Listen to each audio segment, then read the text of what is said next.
Long ago in Italy, there lived a child named Antonio Canova. His father had died, so Antonio lived with his grandfather, a poor stonecutter. Antonio was too small to work, but he loved to go with his grandfather to the stone yard.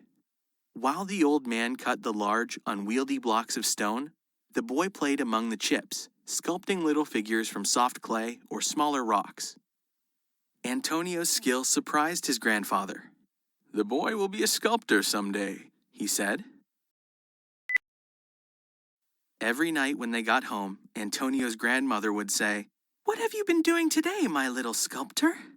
She would take him upon her lap and tell him stories that filled his mind with pictures of beautiful things. The next day, he would try to make some of those pictures in stone or clay. A rich man named the Count also lived in the same town. Sometimes, the Count threw grand dinners for his wealthy friends from other towns. Antonio's grandfather would go to the Count's house to help with the kitchen work. He was a fine cook, as he was a stonecutter.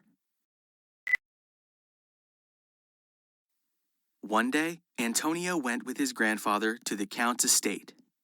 The boy could not cook or wait on the grand table, but he could help clean up. As workers set the grand table, there was a crash in the dining room. A man, pale and afraid, came quickly into the kitchen holding stone fragments. "What should I do?" he cried. "I broke the centerpiece statue. The grand table will look bare without it, and the Count will be angry." The staff trembled. Was the dinner going to be a failure? Would they all be punished? Everything depended on having the grand table perfectly set. All of the staff asked, "What should we do?" Little Antonio approached the terrified man who broke the centerpiece. "If you had another statue, could you set the grand table perfectly?"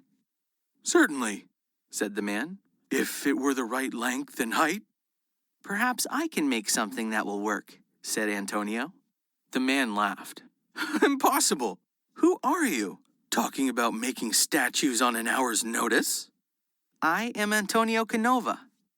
"Let the boy try and see what he can do," said the grandfather. The staff agreed. And so, since nothing else could be done, the man allowed Antonio to try.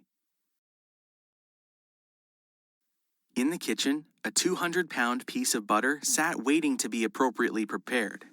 It had just arrived, fresh from the milk farm on the mountain. With a kitchen knife in his hand, Antonio shaped this butter. He quickly created the shape of a proud lion, and all at the staff came closer to see it. "How beautiful!" they cried. "It's much better than the broken statue." When it was finished, the man carried the statue to its place. "The grand table will be more beautiful than I ever hoped to make it."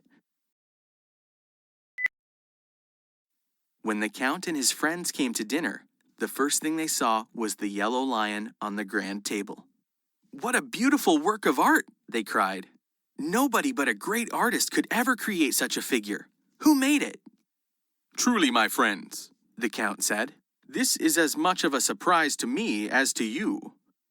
The Count then called his head staff member and asked where he had found this wonderful statue. "It was made only an hour ago by a little boy in the kitchen," said the man. This information made the Count's friends wonder more, so the Count called the boy into the room.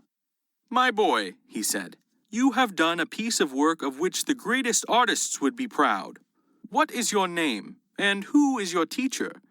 "My name is Antonio Canova, and I have had no teacher but my grandfather, the stonecutter." All the guests came to stand around Antonio. There were famous artists among them, and they knew that the boy was a prodigy. When they sat down at the grand table, nothing pleased them more than talking to Antonio, and the dinner became a party in his honor. The very next day, the Count sent for Antonio to live with him. The best artists in the land taught him to sculpt, and he learned how to carve in marble. In a few years, Antonio Canova became known as one of the greatest sculptors in the world.